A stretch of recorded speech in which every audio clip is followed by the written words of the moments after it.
আজকের নির্বাচনে সদস্য পদে প্রতিদ্বন্দ্বী ছিলেন 9 জন, এখানে নির্বাচিত হবে 6 জন।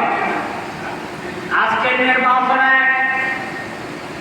জনাব মোহাম্মদ আবু বকর, তার প্রতীক কবুতর, যিনি 644 ভোট পেয়ে প্রথম কার্যকরী সংসদের সদস্য নির্বাচিত হয়েছেন।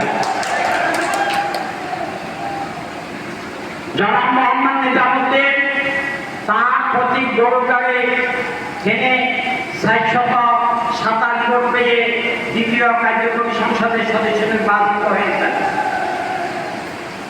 জনাব মোহাম্মদ নাসির, তার প্রতীক নলকূপ, তিনি 615 ভোট পেয়ে তৃতীয় কার্যকরী কমিটির সদস্য নির্বাচিত হয়েছেন।